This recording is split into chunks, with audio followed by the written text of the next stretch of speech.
본 방송에서 제공하는 투자 정보는 투자 판단에 대한 조언입니다. 방송에서 제공하는 주식의 가치, 가격 상승 및 가격 하락에 대해서는 방송사에서 보장하지 않습니다.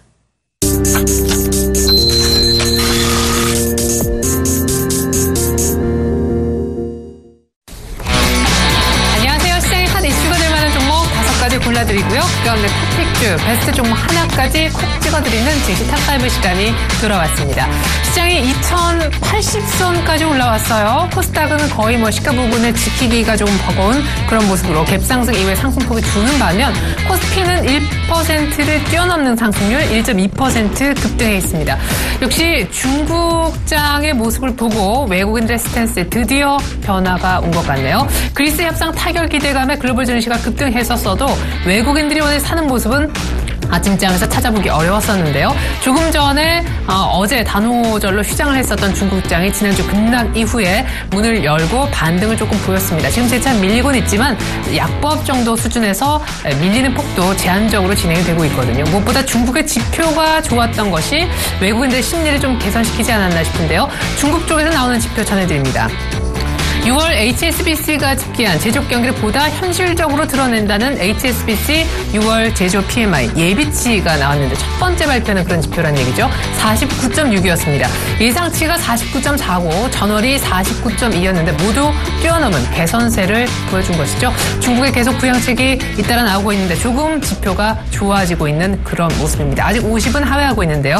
중국의 같은 지표 개선 그리고 약간의 반등 움직임에 따라 외국인들의 매수가 급격하게 들어옵니다. 현재 선물을요 1시간 만에 5천 계약 쓸어 담고 있는 그런 모습인데 아쉽게도 현물은 그닥 많이 담지 않습니다. 증권과 은행주들이 시장 상승의 중심에 서고 있습니다. 오늘 이런 분위기 가운데 어떤 종목을 사보면 좋을까? 이제 뭔가 사야 될 타이밍이 오긴 한 것 같죠? 분석에 도움 말씀 주시기 위해 샘플러스 오현진 멘토가 나와주셨습니다. 안녕하세요. 네, 안녕하세요. 네, 시장의 상승세가 만만치 않아서 한 말씀 들어보고 종목 얘기도 넘어갈 거죠. 네, 아무래도 간밤에 그리스 리스크가 좀 해소될 가능성이 있다. 이런 언급들이 나오면서 시장의 투자 심리가 긍정적으로 회복이 되고 있다라고 보시면 되겠고요. 오늘장 낙폭과대 대형주들이 조금 올라오면서 특히 증권업종 강세를 전반적으로 좀 보여주고 있습니다. 하지만 궁극적으로는 외국인의 수급이 본격적으로 유입되지 않으면 지수의 추세적인 상승도 어려워요. 그래서 현재 시점에서는 수급을 지속적으로 체크를 하실 필요는 있겠다 이렇게 말씀드리도록 하겠습니다. 네, 외국인은 투신과 연기금을 중심으로 사고 있긴 한데 외국인의 선물이 시장을 끌어올리는 그런 장이라고 보시면 되겠습니다. 현물은요 100억도 채 순매수하고 있지 않아요. 이런 가운데 오늘 샘플러스 오현진 멘토가 주목하는 종목 5개 우선 먼저 종목명부터 공개하겠습니다. 자, 종목명 공개하죠. 첫 번째 종목은요 바로 이마트입니다. 이마트 타운이 일산 쪽에 오픈했다는 소식 따끈따끈하게 들려오고 있는데 이마트 준비해 주셨고요. 두 번째 종목은 스카이라이프입니다. 네, 여러분들 집에 달려있는 위성 접시. 그리고 세 번째 종목은 다음 카카오. 그리고 네 번째 종목은 삼성물산 합병 때문에 최근에 계속 주가의 흐름이 변동성이 컸었던 종목이고요. 마지막 종목은 신제품 출시로 역시 기대를 한 몸에 받고 있는 하이트 진로가 되겠습니다. 혹시 5개 종목 공통점이 있을까요? 네. 일단은 시장이 좀 안정을 찾는다라는 가정 하에서 좀 말씀을 드리는 거고요. 네. 기본적으로 대형주입니다. 그리고 그동안 낙폭이 조금 컸었던 종목이에요. 적게는 20%에서 크게는 한 50% 이상까지도 밀린 종목들. 현재 시점에서 펀더멘털적인 매력을 가지고 있고 앞으로의 모멘텀도 기대가 되는 종목군들 전반적으로 준비를 했으니까 오늘 조금 편안하게 이제 좀 중장기적으로 투자하실 수 있는 종목이다. 이렇게 생각하시면 될 것 같습니다. 네, 아주 생소한 그런 종목은 일단 찾아보기 어려웠었는데 낙폭과대 많이 빠져서 가격 매력도 있으면서 충분히 올라갈 모멘텀이 있어서 종목 5선 골라오셨다 하셨습니다. 이제 종목 하나하나 들여다볼게요.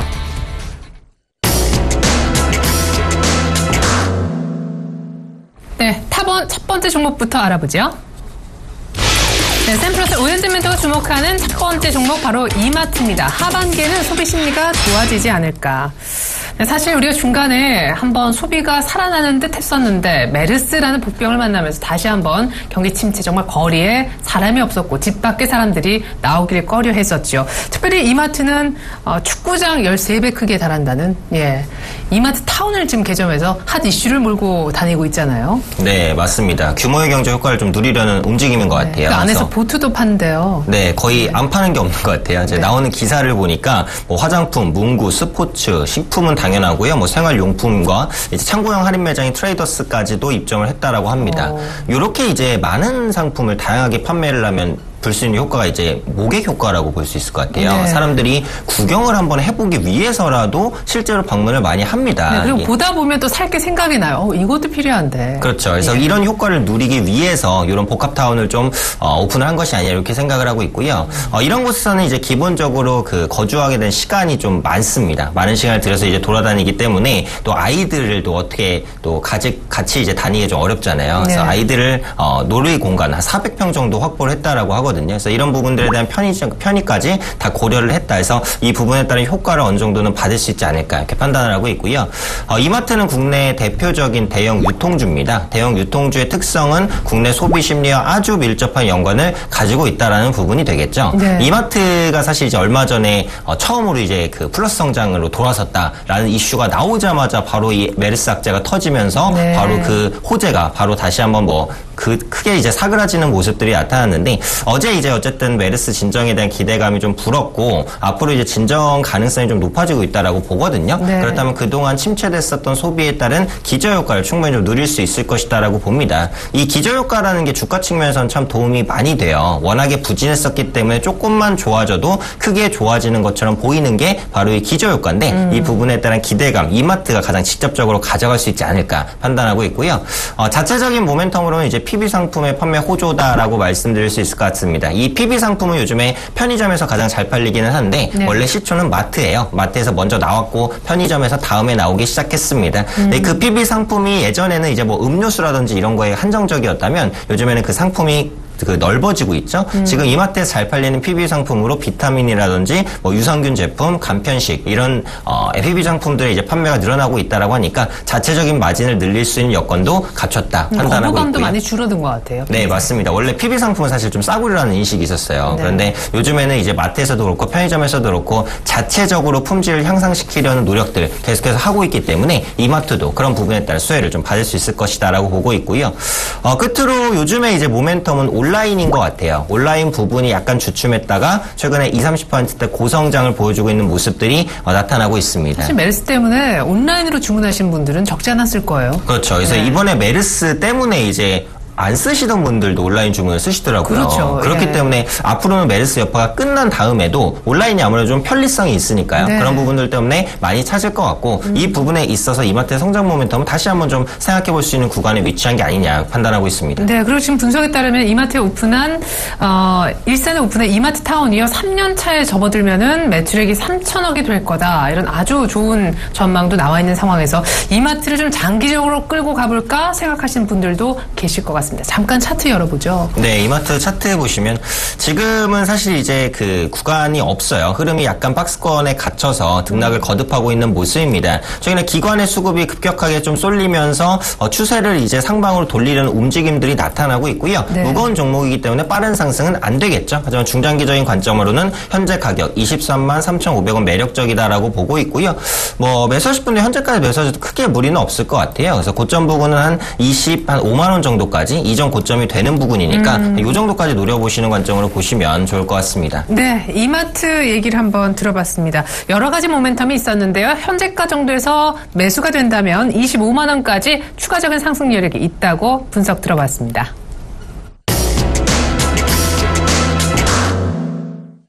탑2 두 번째 종목 공개합니다. 오현진 멘토가 주목하는 오늘 두 번째 낙폭 과대주 스카이라이프였습니다. KT와의 협업이 본격화되리라 기대한다.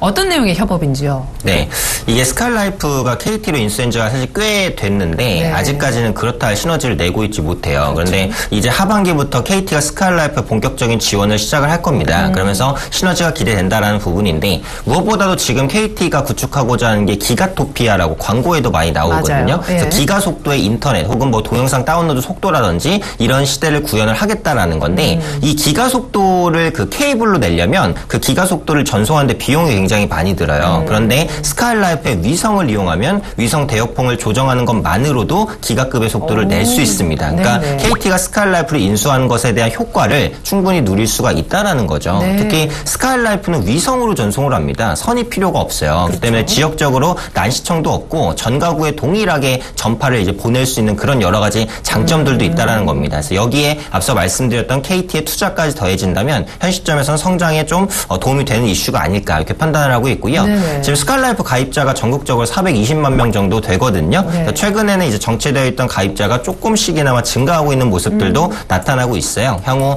매출 확대에 대한 기대감 가져보실 수 있겠다라고 말씀드리고 싶고 네. 또 말도 많고 탈도 많았던 제7 홈쇼핑이 아마 이제 다음 달 중순 정도에 개국이 될 것 같습니다. 네. 특히 이런 CJ 헬로비전, 스칼라이프, 현대 HCN 이런 케이블 업체나 위성 업체에는 그 홈쇼핑 수수료가 주요 매출 중에 하나거든요. 근데 이번에 제7 홈쇼핑 개국으로 인해서 홈쇼핑 송출 수수료가 올라갈 것으로 보여지고 있고 현재 업계에서는 한 10% 정도 이상의 홈쇼핑 수수료가 인상되지 않겠느냐라는 기대감 가지고 있습니다. 그래서 이런 부분도 체크를 해보시면 좋을 것 같고요.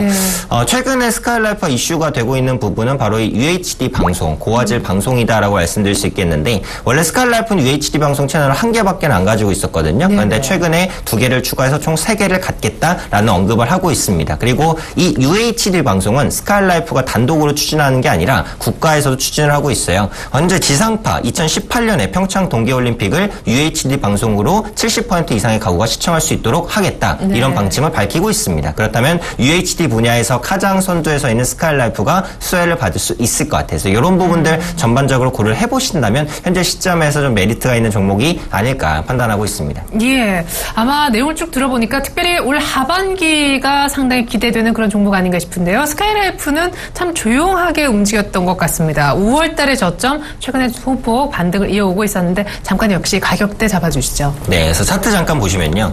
지금 위치는 굉장히 좋아요. 그동안 역배열이었었던 부분을 딱 정배열로 돌리고 느리지만 정배열을 타고 올라가고 있습니다. 그래서 추세 전환이 이제 된 상태에서 외국인의 수급까지도 꾸준하게 유입이 되고 있는 상황이기 때문에 이 종목도 뭐 굳이 매수 타임은 크게 잡으시지 않으셔도 좋을 것 같아요. 그래서 중장기적인 관점으로 보시는 분들은 현재가 18,750원에서도 충분히 접근이 가능하다라고 보시면 되겠고 그동안 낙폭이 너무너무 많이 컸습니다. 그래서 가격 조정이 이제 거의 끝났다라고 보고 있거든요. 완만한 상승 나타난다면 기본적으로 한 22,000원 이 다음 저항대까지는 충분히 올라갈 수 있는 종목이 되지 않을까 생각하고 있습니다. 혹시 이 종목도 앞서 얘기해 주셨던 이마트와 동일하게 좀 무거운 종목인지 궁금합니다. 오늘 말씀드리는 다섯 종목이 대부분 다 무거운 종목일 것 같아요. 그래서 아니 왜 가벼운 건 안 가져오시고? 오늘 아무래도 낙폭과대 좀 대형주 특징이고 낙폭과대가 컸었던 대형주가 빨리 올라오는 경우는 별로 없어요. 완만하게 하방에서 이제 상방으로 정배열로 돌리면서 올라오니까 뭐 그런 흐름들은 생각해 보시면 될 것 같습니다. 예, 그래요. 이마트에 이어서 두 번째 종목으로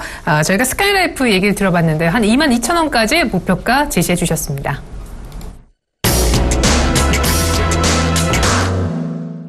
다음 종목은 아마 논란이 좀 있는 종목일 것 같아요. 논란이 딴 게 아니라 왜 수익이 안 날까 갖고 계신 분들 아마 그렇게 생각하실 만한 종목이네요. 탑3 공개합니다.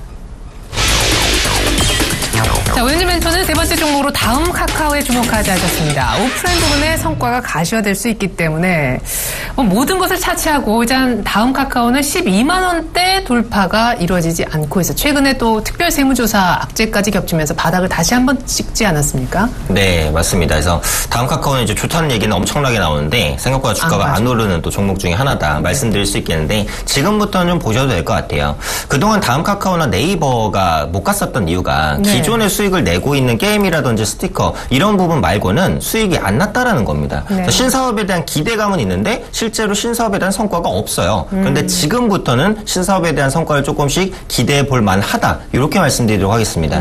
일단 다음 카카오가 추진하고 있는 카카오 택시 이용자가 제 주위에도 상당히 많아지고 있거든요. 저도 이용해 보려고요. 택시가 안 잡히는데 다음 카카오 택시라고 옆에 딱 붙이고 지나가는데 내가 왜 저거 이용할 생각을 못했지라는 생각이. 그럼 이제 저 같은 사람이 많아지면 다들 이용을 꽤나 할 것 같다는 생각이 순간 들었었거든요. 그렇죠. 그래서 이미 기사 회원 9만 명 이상을 좀 확보를 했고요. 그래서 기존의 콜택시 업체를 거의 위협할 정도 수준이라고 합니다. 그리고 앞으로는 뭐 기사 선택제라든지 이런 부분까지도 도입을 한다라고 하거든요. 그래서 성장에 대한 기대감이 굉장히 크다라고 보시면 되겠고 이 카카오 택시의 성공을 발판으로 퀵 서비스라든지 대리운전 그동안 진출하지 않았었던 오프라인 부분에 본격적으로 진출하기 시작했다. 이 부분이 아마 다음 카카오의 핵심 포인트일 것 같아요. 그러니까 그동안에서는 오프라인의 매출이 사실상 없었어요. 그런데 지금부터는 없었던 오프라인 매출에 대한 기대감이 반영이 되고 있다. 이렇게 보시면 될 것 같고요.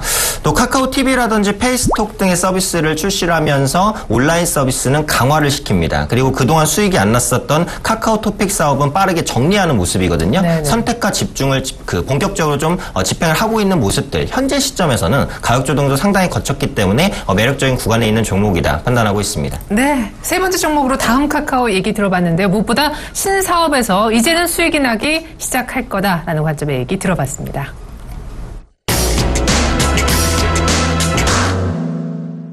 탑4 네 번째 종목은요. 그야말로 논란의 중심에 서 있는 종목이네요. 오현진 멘토가 주목하자고 말씀하신 낙폭과대 대형주 삼성물산이 올라왔습니다. 사실 예전에 삼성물산 하면 그냥 건설주로만 언급이 됐었는데 최근에 합병 이슈 때문에 제일모직 삼성물산을 거의 세트로 묶어보게 되는데 오늘 일단 양 종목 모두 다 오르고 있어요. 네, 맞습니다. 네. 삼성물산 오늘 3% 강세를 보여주고 있는데 삼성물산이 사실 최근에 좀 빠른 조정이 아니었으면 오늘 말씀을 안 드리려고 그랬어요. 그런데 최근에 보시면 최고가 8만 원 대비해서도 많은 조정이 좀 있었기 때문에 네네. 현재 시점에서는 다시 한번 공략을 해볼 만한 위치다라고 판단을 하고 있고요. 합병 관련 이슈가 지금 노이즈로서 계속해서 시장에 작용을 하고 있습니다. 근데 궁극적으로는 이 노이즈가 커지면 커질수록 삼성물산 주가에는 호재예요. 지금 합병을 반대하는 이유 자체가 삼성물산의 주주 가치가 훼손된다. 네. 합병 비율 다시 해달라. 네. 이런 가치를 좀 더 쳐달라. 맞습니다. 예. 그래서 그런 식으로 이제 노이즈를 일으키고 있는 상황이기 때문에 그렇다면 삼성물산의 주가가 생각보다 이제 저평가되었나? 이렇게 시장의 관심을 더 많이 끌면 끌수록 주가에는 호재면 호재지 악재일 가능성이 별로 없어요. 네. 그래서 그런 관점에서는 상방으로 밀어올릴 수 있는 요소다라고 보고 있고요. 네네. 현재 엘리엇이 이 합병을 무산시키기 위한 움직임을 본격적으로 추진을 하고 있습니다. 말 그대로 노이즈를 일으키기 위한 거죠. 엘리엇은 사모펀드이기 때문에 헤지펀드이기 때문에 뭐 이런 그 합병 여부 솔직히 이런 거 크게 관심 없다고 생각합니다. 단순히 차익만 많이 거두고 빠져나가면 끝일 거예요. 그래서 네네. 그런 부분들 때문에 삼성물산의 주가를 끌어올리는 움직임이다라고 보시면 될 것 같고 실제로 정말 합병이 무산되게 된다면 엘리엇도 얻어가는 거 하나도 없습니다. 삼성물산의 실망감 반영되면서 주가 빠질 거예요. 그러면 엘리엇 측면에서도 무조건 손해입니다. 비자발적 장기 투자자 될 수도 있어요. 네. 그렇기 때문에 엘리엇 입장에서도 합병을 정말 반대시키겠다라는 것보다는 단순히 그냥 이슈를 만들겠다라는 것 같고요. 어쨌든 합병에 따른 시너지는 명확합니다. 전에 말씀드렸듯이 제일모직이 삼성물산의 해외 네트워크, 인프라를 충분히 활용할 수 있기 때문에 그리고 네. 삼성 그룹주에 대한 지배력 훨씬 더 공고히 할 수 있기 때문에 메리트 그리고 삼성물산과 제일모직이 갖게 되는 그 기업 가치는 더 커질 수밖에 없다라고. 그럼 궁금해요. 삼성물산 네. 여기에서 다시 한번 어디까지 보시는 거예요? 이전 고점 한 8만 원? 그렇죠. 그래서 1차적으로 노릴 때는 이제 기술적으로 좀 말씀을 드려야 되니까 네. 이전 고점에 8만 원 정도까지는 노릴 수 있을 것 같아요. 근데 제가 앞서 말씀드렸듯이 이제 모든 종목들이 좀 천천히 움직일 것이다라고 언급을 드렸는데 이 종목은 약간 다를 수도 있겠네요. 그래서 생각보다는 뭐 노이즈가 많이 되면 될수록 빠르게 좀 올라갈 수도 있으니까 그 부분 생각하시면 좋겠고 끝으로 삼성물산은 어쨌든 건설주입니다. 그렇죠. 건설 업황이 좀 회복이 되고 있기 때문에 이런 부분에 대한 기대감도 한번 가져볼 수 있지 않나 판단하고 있습니다. 네. 네 번째 종목으로 삼성물산 얘기 한번 들어봤습니다. 합병 이슈와 관련해 노이즈가 있으면 있을수록 주가는 더 상승할 가능성. 일단 1차적으로 8만 원까지 재차 상승 가능하겠다 언급해 주셨습니다.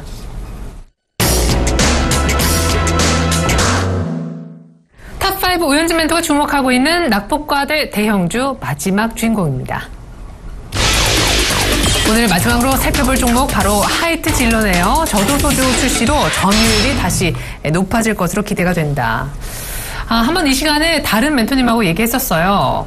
자몽의 이슬 신제품 네네. 출시했다고. 결국 보다 못해 소주업계 1위도 이제 칵테일 소주를 내놓은 거죠. 맞습니다. 예. 제가 하이트 진로를 보면서 참 왜 저도 소주를 안 내놓을까 네. 내놔야 될 것 같은데 끝까지 고집하다가 맞습니다. 그래서 그 생각을 계속해서 했었는데 결국은 이제 내놓긴 했어요. 자몽의 이슬이라는 칵테일 소주 도수도 제일 낮습니다. 13도. 아예. 예. 네 맞습니다. 그래서 저는 먹어봐도 이제 도수가 너무 낮아서 술인지 뭔지도 잘 모르겠는데 드셔보셨어요? 네 저는 먹어봤습니다. 네. 그래서 저한테는 좀 별론데 네. 좋아하시는 분들이 좀 많으시다고 하니까 특히 여성분들을 중심으로 좀 선호도가 높아지고 있다고 하고요. 네. 특히 칵테일 소주를 요즘에 일반 소주와 섞어 마시는 풍토도 유행하고 있다라고 하더라고요. 네, 그래서 네. 이제 칵테일 소주는 한순간에 인기가 아닌 것 같아요. 하나의 트렌드로 이미 자리 잡았습니다. 마치 정말 허니버터칩이 지금까지도 잘 팔리는 것처럼 네. 이 칵테일 소주도 앞으로 장기 흥행을 할 가능성이 높아요. 한 자리 차지하겠네요. 그죠? 네, 맞습니다. 네. 한 자리 차지할 가능성이 높고요. 하이트 진로는 또 원래 소주업계 1위입니다. 참이슬은 지금도 베스트셀링 술이에요. 그만큼 유통망을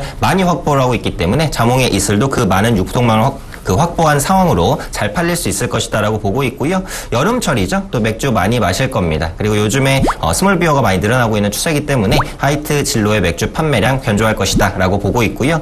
끝으로 시가 배당률 약 4% 수준의 고배당도 기대가 됩니다. 주가가 떨어지면서 시가 배당률은 오히려 올라갔죠. 배당 매력까지 생각을 해본다면 현재 시점에서 조금 긴 호흡으로 바라볼 수 있는 종목이 아닐까 판단하고 있습니다. 아마 화이트 진로를 최근에 매수하신 분들은 왜 롯데칠성의 순하리처럼 이렇게 팍팍 올라가지 못하지? 라고 생각하실 것 같아요.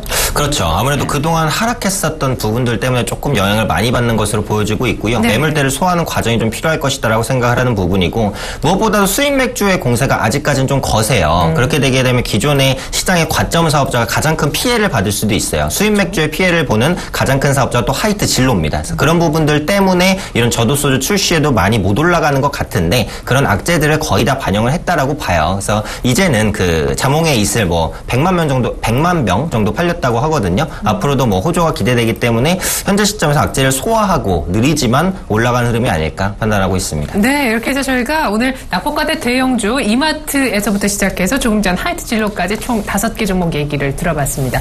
돈은 부족하고 늘상 그렇죠. 종목 딱 하나만 골라주시면 좋을 것 같아요. 탑픽주는요? 네, 오늘 제가 말씀드릴 탑픽주는 다음 카카오입니다. 그렇군요. 자, 다음 카카오를 탑픽주로 얘기해 주셨는데 추가적으로 아까 사실은 이 포인트를 남겨뒀다 하는 회심의 카드 있으신가요? 네, 맞습니다. 그래서 인터넷은행 얘기를 사실 빼놓을 수가 없는데 지금 말씀드리려고 아까 언급을 안 드렸거든요. 인터넷은행 진출을 공식적으로 선언을 했습니다. 지금 대놓고 인터넷은행을 하겠다라고 진출한 이제 회사 중에 하나가 이제 다음 카카오다라고 네네. 보시면 될 것 같고요.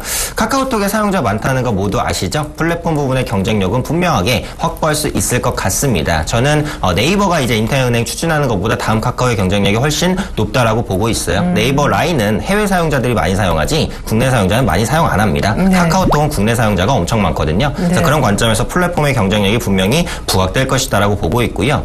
현재 다음 카카오가 추진하고 있는 뱅크월렛 카카오라든지 카카오페이 아직은 사용자가 많지는 않습니다. 하지만 네. 점진적으로 늘어나는 추세가 있다는 것을 확인하시면 좋겠고 이런 부분에 대한 기대감을 인터넷은행에 반영을 시킨다면 충분히 좀 시너지를 낼 수 있지 않을까 판단하고 있습니다. 네, 12만 원대를 돌파하지 못하고 주저앉은 상태인데 다음 카카오 12만 원을 넘어선다라는 그런 관점을 보시는 거죠. 어디까지 올라갈 수 있을까? 매수가는 현재가가 괜찮을런지요? 매수가 아이고. 네, 죄송. 아이고. 네, 죄송. 아이고, 네, 물을 좀 드릴까요? 네, 잠시만요. 네, 그래요. 물 드시는 동안 제가 잠깐 다음 카카오 수급을 한번 살펴보도록 하겠습니다. 다음 카카오는 사실 5월 달에 반등을 좀 줬었어요. 그러다가 12만 원 거의 부근까지 왔었다가 거의 쌍봉에서 무너지는 그런 모습을 보여줬었거든요. 그 무너짐의 거의 저점이 언제였냐. 세무조사 받는다라고 했을 때 바로 그 포인트였습니다. 다행히도 최근에 조금 저점을 좀 유지해주는 바닥을 그래도 좀 잡아주는 하방 경직성을 보여주긴 했는데 최근에 기관이 아주 소폭이지만 아주 쬐끔이지만 다시 사주기 시작했습니다. 다음 카카오 모멘텀도 있고 인터넷 전문은행 출시라는 모멘텀이 또 크게 자리하고 있는 다음 카카오 탑픽주로 제시한다라고 하셨었는데 이제는 말씀하실 수 있겠죠? 가격 잡아주세요. 네. 네. 제가 말을 너무 빨리 하다 보니까 목이 좀 베인 것 같습니다. 네. 매수 전략은 차트 보면서 말씀드리도록 하겠습니다. 네네. 현재가 107,700원인데 매물대를 아직 돌려내지 못했어요. 그래서 매수가는 11만 원 상방에서 좀 잡아드리도록 하고요. 목표가는 1차적으로 전 고점이 13만 원까지 보시면 될 것 같습니다. 빠른 속도로 올라가진 못할 것 같아요. 점진적인 반등이 있을 것으로 보이니까 조금 여유 있는 관점에서 보시면 되겠고요. 손절가는 10만 원입니다. 이전 최저가가 99,000원이었죠. 이전 가격까지 밀리면 반등을 시도할 것이고 웬만하면 10만 원을 이탈하지는 않을 것 같은데 그래도 손절가는 필요하니까 가격 전략은 이렇게 정리해드리도록 하겠습니다. 네, 오늘 탑픽주 목이 아프심에도 불구하고 끝까지 가격 전략까지 잡아주셨습니다. 다음 카카오로 선정됐음을 다시 한번 알려드립니다. 지금까지 샘플러스 오현진 멘토의 분석이 있었습니다. 고맙습니다. 네, 감사합니다. 네, 중국이 돌아서는 모습 속에 외국인들이 드디어 돌아왔습니다. 현물에서는 사실 돌아왔다 말하기가 좀 진짜 민망할 정도의 순매수 100억대 정도에 불과한데요. 선물 쪽은 5천 계약을 훨씬 웃돕니다. 삼성전자가 그 수의 중심에 있어요. 현재 3.2%가량 급등하면서 132만 원대까지 올라섰습니다. 코스피는 2080입니다. 지금까지 증시 탑5였습니다. 시청해주신 여러분 고맙습니다.